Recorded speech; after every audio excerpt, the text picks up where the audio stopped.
Was on offshore. Offshore was returning, and anytime that 10-time champion returns, the local crews, you know, they've got to be up for the challenge.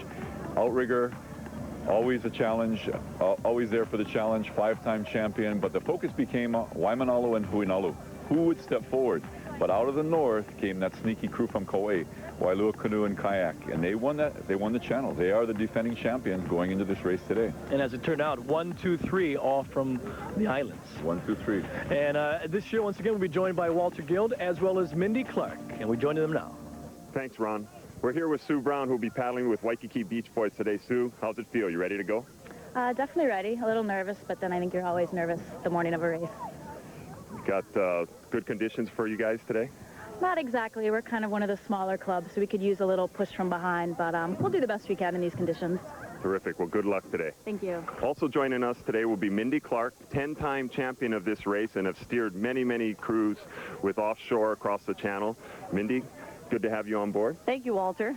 How do you see the top 5 shaking out today? Well, we have the obvious 3, which is Wailua Canoe Kayak, which last year they're coming back. They're defending their championship this year. It's really hard to defend your title year after year. Now, they have top paddlers like Nicole Montel from Tahiti, one of New Zealand's top paddlers, Karina Gage, so they're going to be a hot contender for this race. Huinalu, who's been doing fantastic this whole year, they're chomping at the bit to really buckle down and get one under their belt again. And you have Kaiopua, who has come off a big win in Kona. They have so much momentum and so much energy going into this race. Any one of those 3 can win it. But if any of these teams drop their guard for a second, there's a whole bunch of teams right underneath that have a chance at getting into the top 3. You've got Outrigger, who knows what it takes to win. You've got Kailua, who has one of the top paddlers on their team, Donna Kakui this year. You have a couple of teams from California, Hano Hano from San Diego, Lana Kila from Redondo Beach, who have been top in the field over in California, which is a top field over there. But my dark horse favorite would almost be Canada, Jericho. This is a new, young, upcoming crew. We've seen a lot of good performances from Canada teams lately. Fantastic. Looks like a wide open field. Ron? All right, thanks, Walter. Rocky, let's go over the race course as the women take on the Kaiwi Channel. Of course, it's a 41-mile journey across the Molokai Channel. Begins with a sprint to La'au, about 3 miles, and then it's off to the channel. And point to point, Rocky, it's about 28 miles. 28 miles. About 28 miles across the Kaiwi Channel, and then about a 9 or 10 mile run all the way to the Hilton Hawaiian Village, where it all comes to an end, and all the preparation, all the anxiety, and all the emotions come to an end right there, and everybody's all smiles once they get to the Hilton Hawaiian Village. You know, you're right. They take off with a sprint 3 miles down the coast. They hit that channel, and the expectation of what are you going to find in the water? You're going to find smooth. We know it's going to be light winds today, but what's the channel going to bring? Are we going to get a heavy current right off the bat, off La'au? Entering the channel, who's going to be where? Then you're right, that 28-mile crossing, and then it's anybody's guess who's going to arrive off Cocoa Head, and then, of course, that stretch down to Diamond Head. When you arrive at Diamond Head, you come from all angles, and then the finish. That's the big excitement part. Who's going to be there? Who's going to be there? You know, Rocky, there are all types of athletes here. Some weekend warriors, others who train 365 days a year. So you're going to see and experience different emotions out here. Absolutely. I talked with some young girls from Heilani last night, first crossing, novice B women. So I asked them, how are you feeling last night? And they said, well, kind of good, kind of fine. Ask us tomorrow morning. So we'll find them and find out how they're feeling. But you're right. We've got women out here that have been training all year long, just like you say, coming out of the one-man season, the kayak season, coming into the canoe, paddling regatta, on to some build-up races that we'll talk about a little bit later on in the show. And, you know, they're ready to go. And we got fantastic athletes. We want people to know that these are very athletic women that we're going to be observing today. Let's listen to some of those athletic women as we hear their feelings about this race. I feel absolutely wonderful. We're so ready to go this morning. We're totally focused and ready to go. Looks kind of flat out there, but we're moving a little bit, got a little swell, so it's going to be an exciting day for us. We're going international, got a New Zealander and an Australian and some Maui girls, so we're looking forward to it. It's going to be fun. I feel good. Everyone's saying, well, are you guys nervous? And I said, no, I'm excited. I'm excited. I've got chicken skin, so it's a good thing. We're really excited. We're not sure what to expect quite yet, but we've worked really hard, and we think we can pull out a pretty good race. We worked very hard to come here. It's been a hard 6 months, but we made it, so we're excited, and we're ready to do this race. If we do everything exceptionally, then we should do exceptionally well. But, you know, it comes down to making no mistakes and paddling every stroke as hard as we can and just working together as a team and coming through. It's anybody's race once you get to the open water. It's just like, boom, there you go. Okay, here, let's go for the ride. And you get the line, and whatever happens, happens. Well, I had asked my family to support me on my first crossing across the Molokai, and I asked them to give a donation between $1 and $5, and I put their name on my shirt. So as you can see, I'm really covered from front to back. Certainly a lot of different emotions out there. When we come back, the start of the 2000 Bank of Hawaii na Wahine o ke kai. Please stay with us.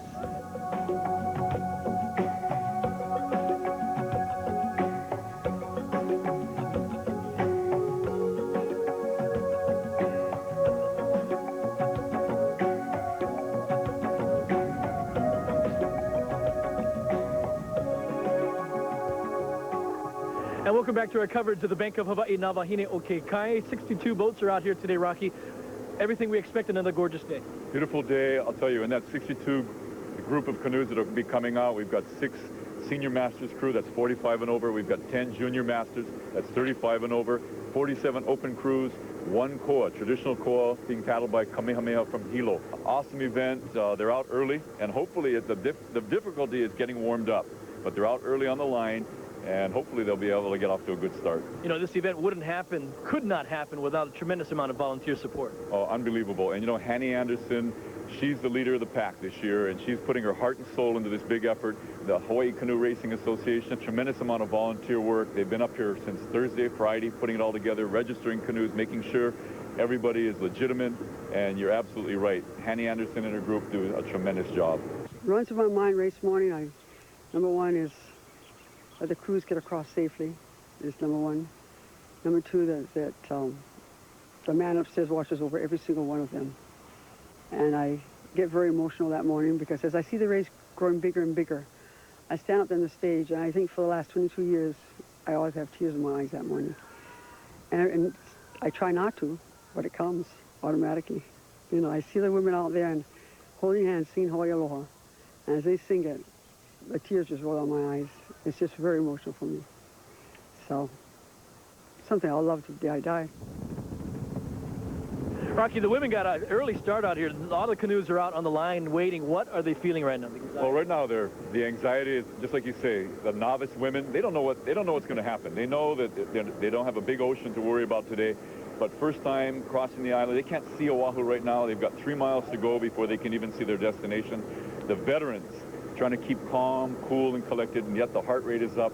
Adrenaline, how do you keep adrenaline under control? But they want to be focused, they want to be ready, and there's a multitude of emotions going on right now. And we'll share those emotions as this hour goes by. During the coverage, we're going to have a very interesting story on change charts and what that exactly means. Walter Gill will provide information on that. Also, cross-training has become a huge portion of this race. We'll take a look at one-man training as far as canoe racing, as well as one of the veterans and somebody who knows a lot about that is Karel Tresnick. We'll talk with him from Kailua Canoe Club. And, of course, more insights from na Wahine o ke kai. Let's check in now with Walter Gill and Mindy Clark. Well, we're sitting here at the starting line. It's a beautiful morning. Conditions look awful calm, Mindy. They must be pretty nervous right now. What do you think? Well, this is what all these girls have been working for this whole entire season, this moment right now. We've got a nice, calm day. The field is wide open. It's an even playing field for the whole entire field. There's not going to be an advantage to the teams that know how to surf. It's going to be a full-on duel. Well, we're just a few seconds away from the start, so let's go back to Ron. Tell us how it looks. Rocky, the veterans are hoping for a bigger bump. What kind of conditions can we expect today? Well, unfortunately, I don't think they're going to get that. It's going to be a real paddler's race. They are going to get some support, but our conditions today, 5 to 10 miles an hour, easterly trade winds. Seas are going to be relatively light, 2 to 4 feet. There's a subtle bump moving towards Oahu. We'll have to see how that plays out. High tide will be around noon time, and we'll see what the effect is off of Cocoa Head, but they'll get a nice ride. The tide is on the rise as they cross the channel, and it'll be interesting to see how it plays out. The women are at the start of the line. Let's check in with the start.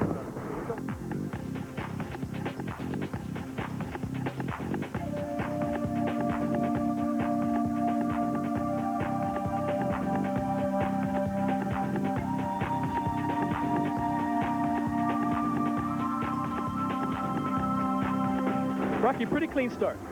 It was a good start. The cannon went off. The girls got off the line. They were back of the line. I don't believe anybody will be penalized. Let's check with Walter now and see what he's got. Thanks, Ron and Rocky. Well, we're up here with the leaders. We're about halfway down the coast to La'au Point. And Mindy, this is really interesting. Right in front of us, Huinalu has jumped out to a lead. And what's really interesting, over on the far outside, which we haven't seen this in women's racing, is a top contender way on the far outside. That's Kaiopua out there battling alongside of Kailua. In fourth place, right behind Huinalu in the red and white, is Outrigger Canoe Club. A little bit of a surprise to be up here this early. Kind of a young crew, but also made up with some veterans that have come back to the club. Nicole Wilcox stroking right there. Yeah, this is a group who've won before, knows what it takes to win, and probably sitting there with experience saying, okay, I'm not going to burn myself out right now. I know I've got a long way to go. That's right. They're probably waiting for the first change coming up. Now, right behind them, just to the outside in the all-blue boat, that's the defending champions, Wailua Kayak and Canoe. They look pretty strong at this point. Yeah, they look in good position right now, and right up next to them would be Hano Hano from California, who just came off a third-place win in Catalina, right behind Huinalu. Huinalu doesn't know where they are, but when their escort boat comes up, they'll give them some information. It's a race to the first change at La'au. Back to you, Ron and Rocky. Rocky, there are many great stories out here with different emotions, but perhaps the one that tugs at our heart is Waimanalo Canoe Club. For the past 2 years, Waimanalo Canoe Club had graciously given their club name to the all-star crew that raced in this race, but this year they are back, and they are Waimanalo. They are Waimanalo, and you know, that select crew left them with a gift, the canoe that they're paddling today. But right now you're seeing moms out there. Nani Akeo has gone back from Huinalu back to Waimanalo, and Huinalu and Waimanalo become sister clubs, giving a lot of time and help to one another and support. And Nani Akeo in particular gone back to promote that healthy lifestyle, to promote the avenue of good exercise and alternatives to things that can sometimes go astray in the community. We talked with Nani about the importance of what Waimanalo Canoe Club means to that community. It's become a big spiritual thing just for the community. A bonding organization has given everybody the pride back, yeah, and it's helping get our kids off the streets, giving them some alternative places or some place to teach and learn values. First, we teach values before paddling, yeah, because they're going to grow up with values more importantly than paddling. All right, we thank Nani for sharing her thoughts with us, and good luck to all of the women in Boat 43, Waimanalo Canoe Club. Let's check in with Walter Gill. Thanks, Ron and Rocky. We're approaching La'au Point and the first change coming up. Let's take a look at our AT&T wireless leaderboard. And right through here, you can see Kailua Canoe Club, and they're up in the lead. Right outside of them, Kaiopua Canoe Club. Now on the inside, as we talked about, is Huinalu. These three boats are almost dead even as they converge at the point, Mindy. Yeah, this is setting up to be a good race. I kind of feel that right now Huinalu has a slight advantage because they're not going to be taking on all the bow rakes from all the teams coming across their bows. So they're set up for a good position right now in this first change. It looks like Kailua and Kaiopua have now moved in a little bit, though. They were way outside for a long time. Might have got some current moving with them down the coastline. Now as they approach the point, they're all beginning to converge. It looks like they're going to favor a northerly course. We've got a little bit of trade winds, and maybe they're adjusting for that. Yeah, it looks like the swell is coming right behind them right now, so they're moving this direction, trying to take advantage of all they can get at this point, trying to be the first one out to this point and the first one to make the change. Now, obviously, they're setting up for the first change. They're all checking each other. The leaders are established at this point with these three boats right up here. Right behind them, just a little ways behind. It's a little bit of a surprise is Outrigger Canoe Club, who's paddling really strong. Yeah, and we still have Wailua Canoe Kayak right on the inside, actually farther inside than Huinalu, and making a good run right now.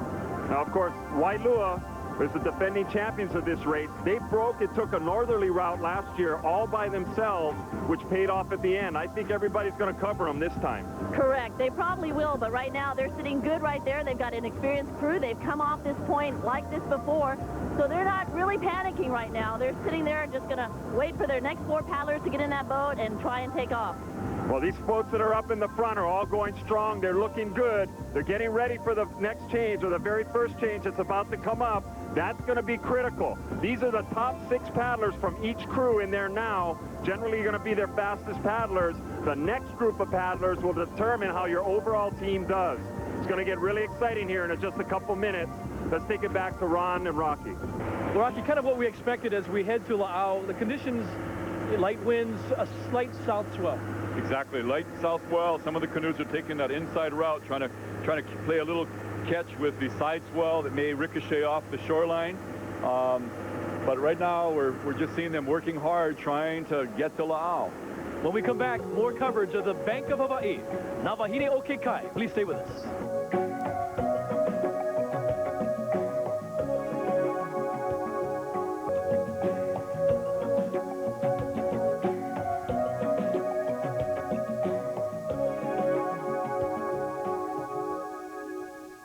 And welcome back to our coverage of the Bank of Hawaii, na Wahine o ke kai. Rocky, as we head to La'au, help is on its way, and you can only think that the women are thinking that at this point.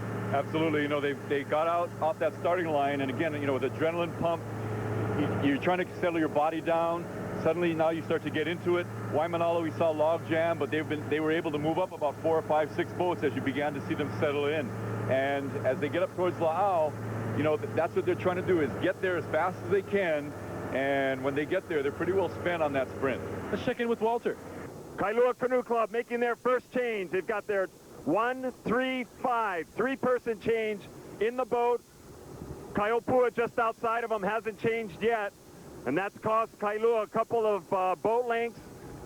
Looks like Kaiopua may have taken over the lead on that. Now here comes Kailua starting to move up on Kaiopua again with their 3 fresh paddlers, and we see that Kaiopua's got 3 paddlers in the water. Here they come. Mindy, why don't you tell us how this change for Kaiopua looks? This is going to be critical change right now. These girls have to make a really quick change to keep their lead. Interesting. 1, 2, and 4. So they put a new stroker, a new 2-seat, so a new fresh front of the boat. Good solid paddler in 4-seat, probably one of the stronger, bigger paddlers. Here comes Kailua Canoe Club pulling up almost even. Rocky, this is when safety is the major concern. They let loose the escort boats, and we're coming to our first change. Turbulence, an easterly sunshine that just blinds the drivers. You're right, absolutely a safe situation. It has to happen. So as these boats move in, they've got to take great care of the way they approach their canoe, drop their paddlers in the water, and make this change happen safely. You know, for the steersperson as well, it's tough to navigate through this mess. I mean, you're talking about escort boats, you're talking about other crews, you're talking about the swell that's bouncing off the point. It can be pretty treacherous for the steersperson as well. Absolutely. You're trying to find a pathway, the cleanest pathway that you can, but at the same time, you've got to pick up those relief paddlers, which are critical to that entrance into the channel. You miss them, now you've got to play catch up. You've got to pick them back up. You've got to drop them again. So you're absolutely right. And you know, you've done this 3 times, that this is a critical time.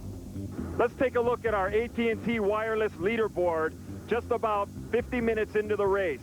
Up in the front of the pack, we have Kaiopua Canoe Club by just about 2 seats. They're the furthest south on the course. In the middle of the lead group, just slightly behind Kaiopua, Kailua Canoe Club.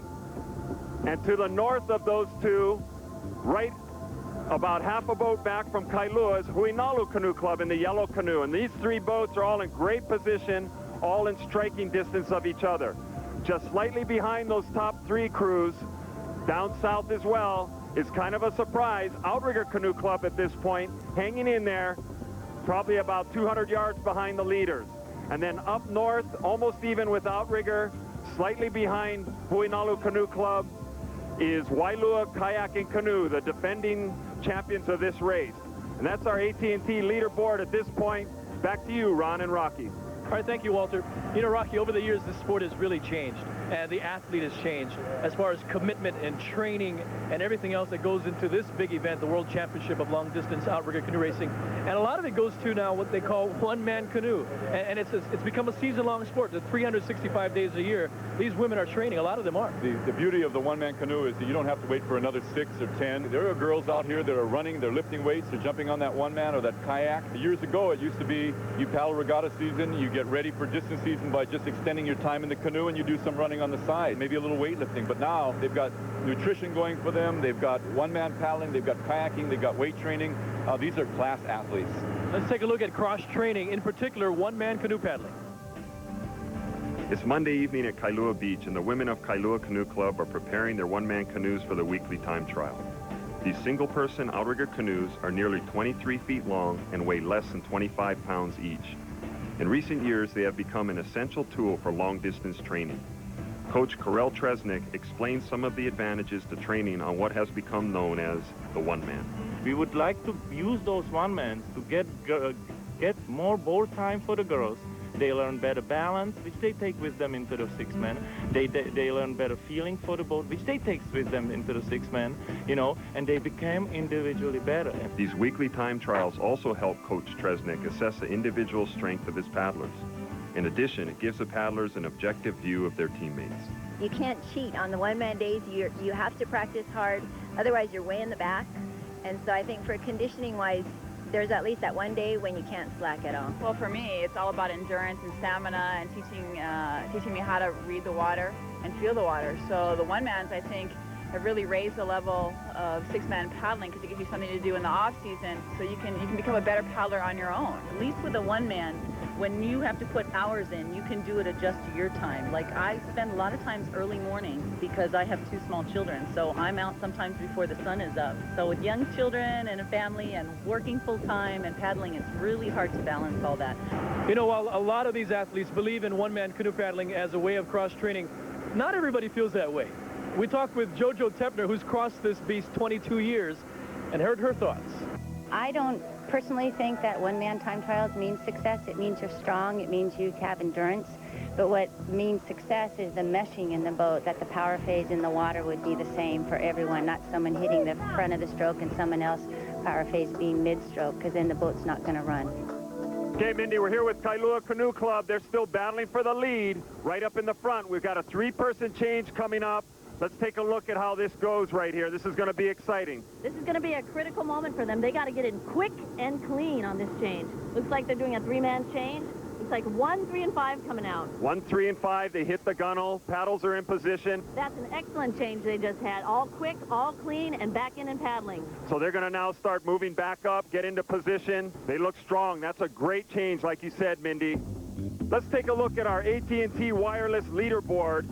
Now, right from here, just outside of them, of course, it gained about half a boat on that, is Kailua Canoe Club, who looks like they're probably in the lead. Interestingly enough, on that change, just behind Kailua and south of Kailua here, Outrigger Canoe Club still in the hunt. They're setting up for a change right now. Yep, Outrigger looking still in great shape right now. They're just hanging back, waiting to make their move. So north of us is Huinalu, still in the mix with these three, and another move being made just behind them. Wailua Kayak and Canoe now starting to pull up into the slot, only a few boat lengths behind these leaders. Rocky, we're taking a look at boat number 50, and it's a rare animal out here in the Kaiwi. Absolutely. You know, when you get that koa out here, and you and I both know, and every paddler knows, that the koa is extremely special. Non-logo mark. You'd never put a logo like some of the fiberglass canoes you see who put their sponsors on with them. But to see a koa out here, even though it's only one in its class, is very special. Awesome. Kamehameha from the island of Hawaii. When we come back, more coverage of the Bank of Hawaii, na Wahine o ke kai. Please stay with us.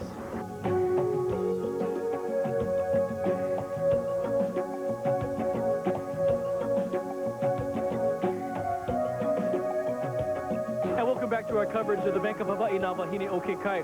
You know, Rocky, there are a lot of veterans out here in the ocean. One of them right behind us. Right behind us in what appears to be a Nui Nui's canoe, and it is, but it's actually Pu'upu'o, Hawaii. This crew comes each year, actually for the last 5 years, under the guidance of Keala Stibbert, who has been their coach and advisor. Now, Keala used to paddle for Waikiki Surf Club, interestingly enough, and she left Hawaii in 1978, kind of seeking the better life, so to speak, and more job opportunity. And she's become one of those pioneers and motivators and people who inspire those on the West Coast to paddle canoe. So she's been coming over with this canoe. This is her actual first crossing, and she is steering this canoe on its way to Oahu. Unbelievable. So she's been a coach all these years and decided today, hey, you know what? I'm going to give it all I got for as long as I can. Absolutely. That's exactly what she said. She said, I'm going to give it as long as I can. I want to get out. She's steering, and she's doing a heck of a job. Let's check in with Walter, who's up ahead with the leaders. We're here with Outrigger Canoe Club. One of the surprises, we knew that they'd be a dark horse, but they're right up here challenging for third place overall. Mindy, they look good at this point, don't they? Yeah, Walter, they just passed Kailua Canoe Club, and now they're in their own water. They've been watching this island come up closer and closer. This is their backyard, along with Huinalu. And the funny thing is, we just seen them turn down south a little farther than the rest of the group. So they're right now heading straight to Diamond Head. Let's take a look at our AT&T wireless leaderboard. Kaiopua out in front with Huinalu behind them, but they're now about a half a mile north of this crew we're watching. Of course, just to the north also, probably tied with this boat for third place, is Wailua Kayak and Canoe, who's the defending champions. They're still going strong as well. Yeah, they're following right behind Huinalu right now, so what that would do is make them follow straight in behind these girls. What Outrigger's done here is a strategic break off from the pack. They're trying to get away from everybody, take a new route, trying to get there ahead of everybody else. Well, this is a veteran crew. We think of them as being a young crew because over the years they've been building, but now the paddlers they have in the water have all been together for a long time. They've come back and made this crew into what it is today. Let's go back to Ron and Rocky. Rocky, we're with the crew from the west side of Oahu, the pride of Wahine. This is Nakeki Okamo'i, and you truly are the pride of Wahine. With the absence of Makaha Canoe Club and Leeward Kai, they are truly representing the west side of the island of Oahu. Working hard. They just finished an unusual change that I've never seen it, and you probably never have either. They separated their paddles by about maybe 15 yards, picking up one at a time, and therefore did not stop the hull speed of their canoe. You know, there's a lot of great relationships in that boat, and certainly a lot of great relationships in other boats as well.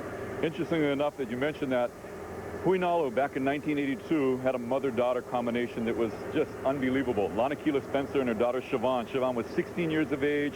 Lana was in her 40s, a mother with 10 children. And they won the championship back in 1982. Carlene Ornelas and her daughter Chrissy, Kailua Canoe Club, 1994 through 1996, 3 years of mother-daughter paddling together in the channel. And today we've got another mother-daughter combination with Patty and Jesse Eames. And right now, that mother-daughter relationship is proving to be pretty effective. They are sitting in the very front.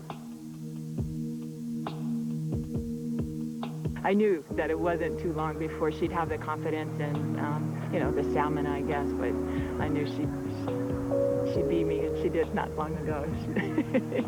She's a champ now. Not very many people have the chance of having the mother-daughter being close enough in the same athletic ability range to do, like, I guess we're the only second mother-daughter channel crossing team, so it doesn't happen that often. For us to be able to compete on, you know, in a big race like this and have a shot at top 5, it's a real good thing, and it's a source of pride for us and our neighbors and our canoe family back home, and all of Kona, you know, and all of the Big Island. I think everybody, you know, we feel a lot of strength coming from all the people back home. Coming up on a change here, this is the leaders of the race, Kaiopua Canoe Club. Not really a surprise, but being up front has got to be a thrill. There's 1, 3, 5. Mindy, how's that change look? This is a great change. Everyone's in the boat. Everyone's paddling now. This is important not to miss as many strokes. Rocky says Windward Kai, but these women have come a long way. They've come a great long way. They're the raging thunder from down under. And with all the hoopla of the Olympics, many of the top paddlers from Australia are not here. They told me last night we were so proud to be here and part of this. And I told them, I said, you know what, you bring international credibility to this race. That's why we're able to call the World Championship of Outrigger Canoe Racing. It looks solid. Speaking of solid, for the past 22 years, we've watched this woman smile. We laughed with her. We cried with her. We're talking about JoJo Tepner, who's just really the spirit of Wahine Okekai, and she's back once again. When you first do the race, it's a huge accomplishment to get from Molokai to Oahu. And then you change what your challenge is. It becomes you want to be more aggressive, you want to be a good paddler, you don't want to make any mistakes, you want to place higher in the rankings. And it just keeps coming across. More challenges that you build for yourself, your goals just get higher. We're with defending champions, Wailua Kayak and Canoe. Mindy, they look like they're sitting in third place right now, almost directly behind the leaders. Yeah, this is a tough position to be in right now because the excitement of the start is already worn off. We're in the middle of the race. It's kind of quiet around here. This is where the mental game starts to bring in the factor. But these girls have come from this position before, so if anybody's going to do it, this is a group that can do it. Rocky Anui coming up on a 4-person change. How critical is this? Well, when you have 4 people making a change, the boat is going to come to a pretty good dead stop. That's what happens when you have too many paddlers going in and too many coming out. The actual RPM goes down. 2 people can't move that 400-pound canoe by themselves. but they're on their way. There are positives to doing this because you're getting a brand new 4 paddlers that, fresh paddlers that quickly as well. Well, they get fired up real fast, and they encourage each other to get going, and they did a good job, 1, 2, and 3, and getting in. Now they just got to settle down and get that canoe moving again. When we come back, more coverage of the Bank of Hawaii, na Wahine o ke kai.